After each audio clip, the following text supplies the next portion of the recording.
Bu Risma mau ditarik ke Jakarta. Dia sedang dipersiapkan untuk jadi calon gubernur di Pilgub 2024 nanti. Kabar rencana akan masuknya Bu Risma ke Jakarta ini saja sudah menggetarkan buzzer atau pasukan senyap Anies Baswedan. Mereka sedang mempersiapkan data-data untuk mendegradasi nama Bu Risma nanti. Dan menariknya, posisi Bu Risma di Jakarta nanti kabarnya memang sengaja untuk mendowngrade nama Anies Baswedan dengan kinerjanya yang malas-malasan. Manajemen beliau mengelola Jakarta yang begitu kompleks masalahnya, begitu banyak masalah ya. Tetapi saya memperhatikan Anies tidak melakukan hal yang sepatutnya dan sepantasnya, terutama terkait dengan banjir. Kemarin sih, teman-temannya Anies sempat meributkan supaya bisa merevisi undang-undang pemilu. Tapi ternyata nggak ada partai yang mau kecuali Demokrat dan PKS doang. Ya, itu mereka teman-temannya Anies. Saya harus menyebut Anies ini sesat logika terkait air hujan. Beliau pernah menyatakan bahwa air hujan ini tidak untuk disalurkan ke laut tetapi kita masukkan ke bumi. Sampai sekarang saya tidak melihat upayanya apa yang dilakukan untuk itu. Woi! Udah pada berenang belum? Wah, ini air hujan nih lagi turun nih. Ini melawan sunatullah. Kenapa? Air itu turun dari langit ke bumi, bukan ke laut. Harusnya dimasukkan ke dalam bumi, masukkan tanah. Di seluruh dunia air jatuh itu dimasukkan ke tanah, bukan dialirkan pakai gorong-gorong raksasa ke laut. Jakarta telah mengambil keputusan yang fatal. Wah, air hujan itu dimasukkan ke dalam tanah. Nih, masukin nih sekarang. Oh. Kita prinsip baik bahasa kampung saya. Yang bodoh nurut, yang pintar ngajar. Jadi orang jangan bodoh kagak mau nurut, pintar gak mau ngajar. Jadi gak usah pandang saya gubernur hari ini. Kalau saya bodoh, ajarin saya. Capek udah puluhan tahun Jakarta. Banjir, ngarang aja. Memang kita tidak meneruskan betonisasi. Karena kita lakukan naturalisasi. Ini contohnya. Normalisasi itu sering menjadi betonisasi. Secepat mungkin membawa air ke laut. Kalau naturalisasi itu memperlambat gerakan air. Apakah mungkin dilakukan? Mungkin. Tetangga kita sudah melakukan nih. Melihat indahnya sebuah contoh di luar negeri tapi lupa realita yang ada di Jakarta. Ya. Kalau Anies ingin menahan air selama mungkin, ini sekarang kejadian kita menahan air selama mungkin sekarang terjadi ini kan. Iya kan? Ya kan? Ya kan? Menahan air selama mungkin. Iya kan? Dan tidak dialirkan. Tidak dialirkan dan itu secara alami kok. Mereka ngomong masing-masing nih. Menteri PU bilang kita perlu normalisasi. Ya. DKI bilang perlu naturalisasi. Kami bilang, yuk kerjanisasi saja cepetan, gitu loh.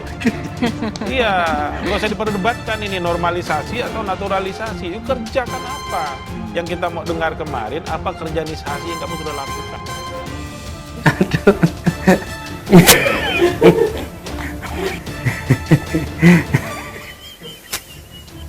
Ya udah, saya pikir kayak gitu ya. Pak, untuk penanganan banjir, naturalisasi atau normalisasi, Pak?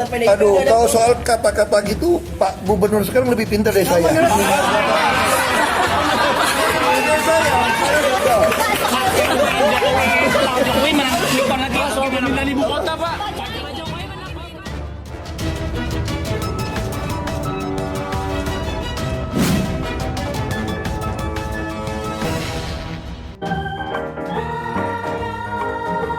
De 45 años, 7 años. 7.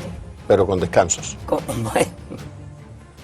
La dejé amarrar tal como me lo dijo, las tiré, le puse un palo, dice, llego a la cocina, eran las 2:30 de la noche. Decida, ¿qué la has hecho? Allí ya está, jefe. Ya, pues acuéstate, que mañana a las 8. Recita, ¿qué? Ve por la paellera. Venga, que las 2 de la tarde ya están aquí. Miren, bañador, en las chanclas. Todo despeinado porque no me dio tiempo nada ponerme las chanclas y el bañador. Voy a la playa, había subido la marea. Eso.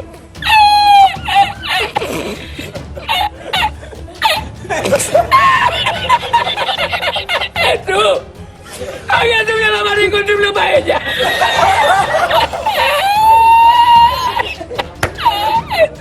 Y la encontré porque estaba la ballena agarrada metida entre las piedras de Chipiona, del faro.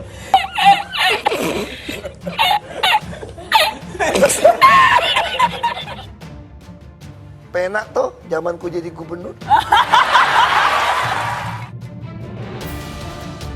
Jokowi bisa tunjuk sosok ini jabat untuk menjadi gubernur pengganti Anies di 2022.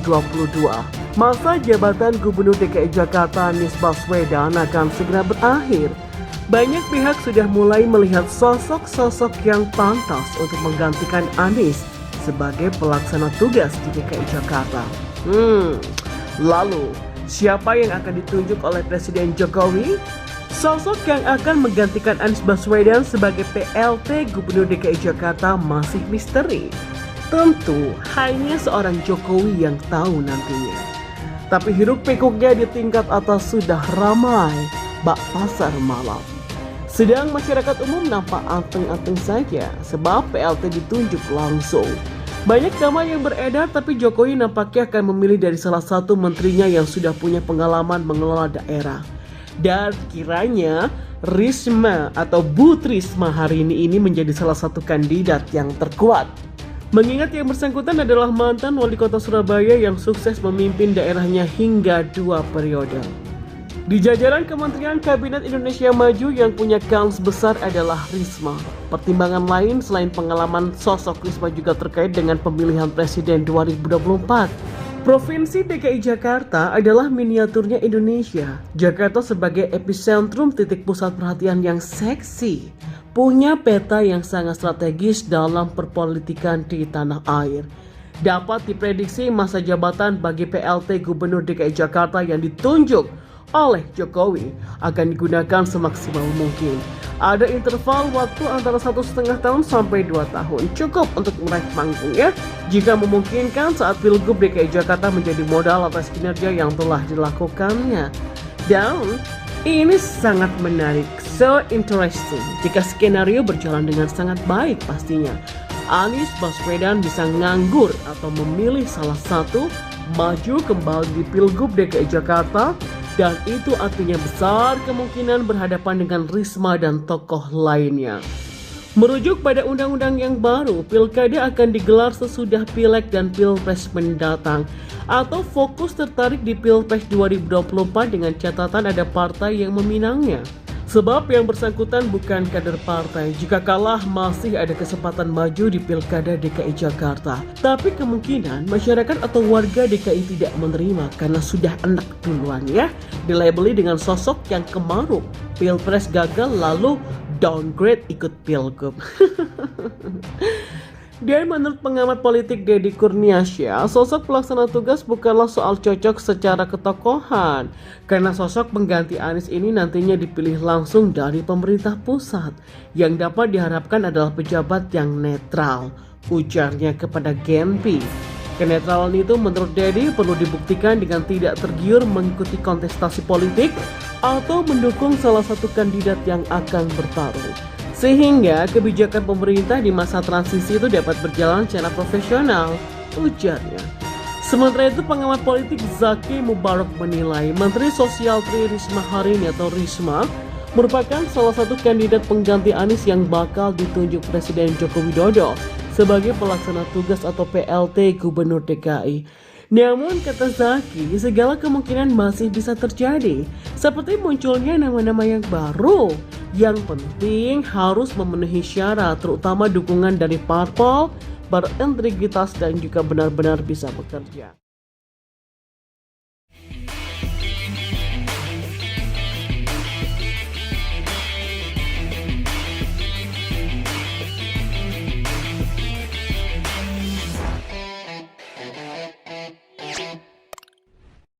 Jangan lupa untuk subscribe dan nyalakan lonceng notifikasinya.